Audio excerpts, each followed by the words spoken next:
দেখিবলৈ পাইছেনে আপোনালোকে? ইয়াত ধুনীয়াকৈ মায়ে গাহৰিৰ কাৰণে দানা সেনাই থৈছে। কি কি দানা দিছ?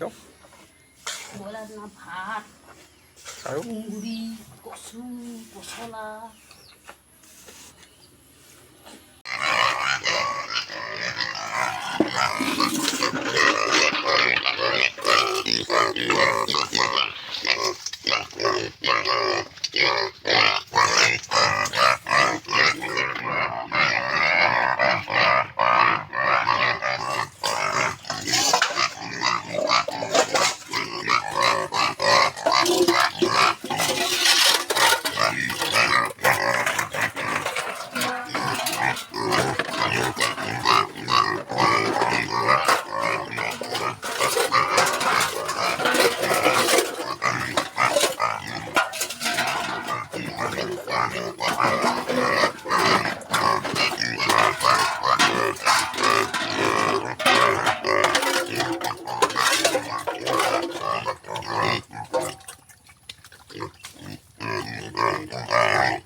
ধুনীয়াকৈ দানা দিলোঁ। পোৱালিখিনি খাবলৈ এতিয়া লৈ আছে গাইছ। আকৌ এবাৰ দিব হ'ব এতিয়া। পূৰা খানা কৰে গাইছ। আপোনালোকে চাই লওক।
গাইছ দেখিবলৈ পাইছে কিন্তু গোটেইখিনি গাহৰি পোৱালি দানা দি থৈছোঁ এতিয়া। তো লগতে মাকজনী এজনী পূৰা দানা খাই আছে। বাকী এতিয়া দিওঁতে দেখিলে আপোনালোকে কিমান হাল্লা কৰে দিয়া টাইমত। তো বহুতখিনি হাল্লা কৰে। তো তেনে ক্ষেত্ৰতে আপোনালোকৰ ওচৰত মই কিছু কথা ক'ব পৰা নগ'ল। তো এতিয়া বৰ্তমান কৈছোঁ যে ইহঁতক মানে দানাটো হেনো আপোনালোকক দেখাইছিলোঁ। যি কিনা দানা থাকে সেইটো দিছোঁ। লগতে তুঁহগুৰি আৰু কচু, পচলা আৰু তুঁহগুৰি এইটো গোটেইকেইটা মিহলাই বুলি ভাত লগতে এইবোৰ চব মিহলাই বুলি পূৰা ধুনীয়াকৈ গাহৰিখিনিক দিছোঁ। তো এইজনী মাকজনী পূৰা খাই আছে ধুনীয়াকৈ চাওক দেখিবলৈ পাইছে। তো বাকী এইফালে পোৱালিখিনি খাই আছে মিনিমাম পূৰা দিছে আৰু গাইছ। আৰু এতিয়া খাই মেলি ধুনীয়াকৈ এতিয়া বিন্দাছ ধুনীয়াকৈ শুই থাকিব এটি। আৰু দিনটোত দুবেলা দিওঁ আমি দানা। দুবেলা এটা হৈ যায় এইটো টাইমিংটো মেটাৰ কৰে। তো গাইছ ভিডিঅ'টো যদি মই দানা খোৱা আজি আপোনালোকক দেখালোঁ। তো ভিডিঅ'টো যদি ভাল লাগিলে মই আৰএল ফাৰ্মিং ইউটিউব চেনেলটো ছাবস্ক্ৰাইব কৰি দিব। আকৌ পুনৰ এক ভিডিঅ'ত লগ পাম গাইছ।